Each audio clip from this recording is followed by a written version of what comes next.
So I want to title this video How to Solve Xbox's First Party Release Problem. And I think it's a simple solution that should be easy for Xbox to solve. And it's probably something everybody can agree on just a little bit. But welcome back to the channel. This is Supreme King. Thank you for clicking on this video. And one thing I just want to address coming off of the Xbox shows, the big one, and then their second show. It seems like a lot of people are lukewarm on it. I'm also a little lukewarm on it, but say what you want about all the releases, including Starfield. The biggest thing is still they don't really have a lot of heavy hitters that's supposed to come out in 2022.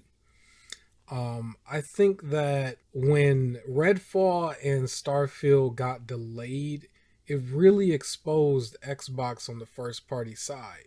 But I think the biggest thing that they could have just done was simply gatekeep. And what I mean by gatekeep is just go out there and buy a whole bunch of second party deals. And that's basically the timed exclusive deals. Basically, the deals that go longer than a year. If you notice, when Xbox has a timed exclusive, it's usually a couple of months or its launch window. And to me, it's like, what's the point of that? It's like, that's not going to do anything. Like, you need to have a timed exclusive that goes something like 1 to 2 years for each and every one, because that will make it look like Xbox has games coming out on the system that you can't get anywhere else outside of their ecosystem. You know what I mean? I think a good example of this would have been like Scarlet Nexus, for example. I think they had marketing rights for it, but they didn't do anything really with it. They just sort of like advertised the game, and then it came out on PlayStation right away anyway.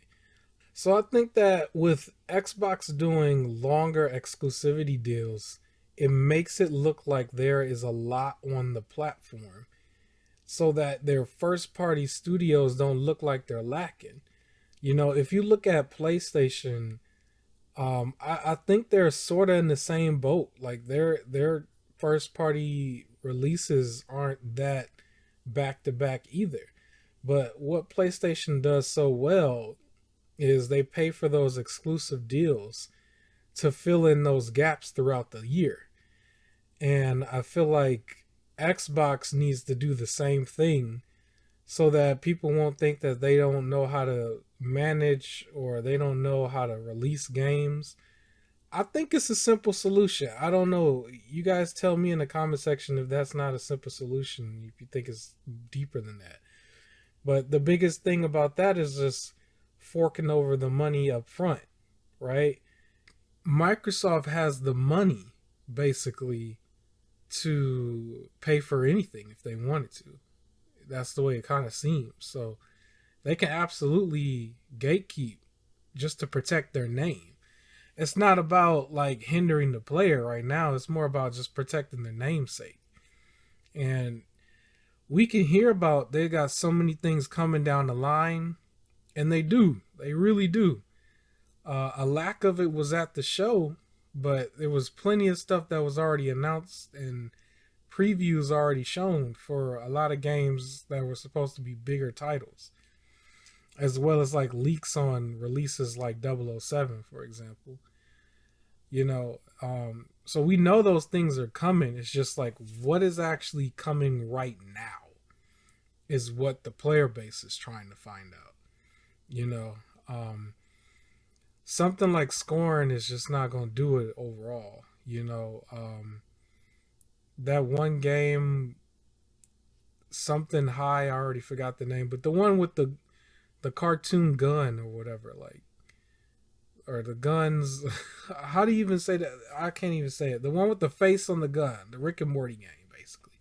That's not gonna cut it. Basically, it's not gonna cut it. It's a cool little game for cracking jokes and stuff, but that's not gonna cut it as like your big release for this year. You know, Like I don't care what it was. Pay the money and put out a bigger name that's exclusive on your platform while you are waiting for your bigger names Avowed, Hellblade 2, Starfield and Redfall. You know what I mean? I think even Forza Motorsport is supposed to come out in 2023. So it's just not looking too good right now for Xbox overall for 2022. It looks like you just really passing by.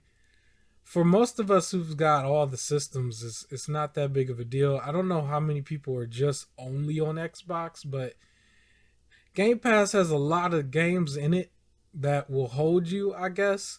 But there's not really that much big first party games that's outside of the Halo, Gears, and Forza formula. I think Forza is a very strong name, but it can't carry Xbox overall.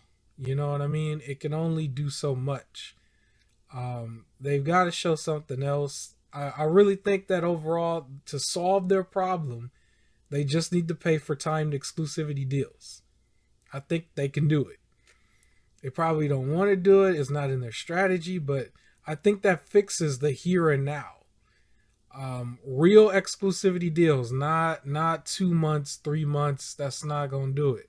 I mean, 1 to 2 years. Like absolutely hammer that on your platform. No different than PlayStation doing Forspoken. I think that's like a 2 year exclusivity deal. Like, come on, like they can do that. If Sony can pay for that, Xbox absolutely can pay for that, or Microsoft can pay for that. That's an easy fix. I think so. Tell me what you think in the comment section about this video. It's just a quick sit down video, different from my other formulas. Definitely take a look at the Rocket Launcher podcast. It's a brand new podcast released on this channel. I'm looking to have this released every Sunday morning at around 10:30 a.m. Eastern Standard Time. That's what I'm aiming for right now.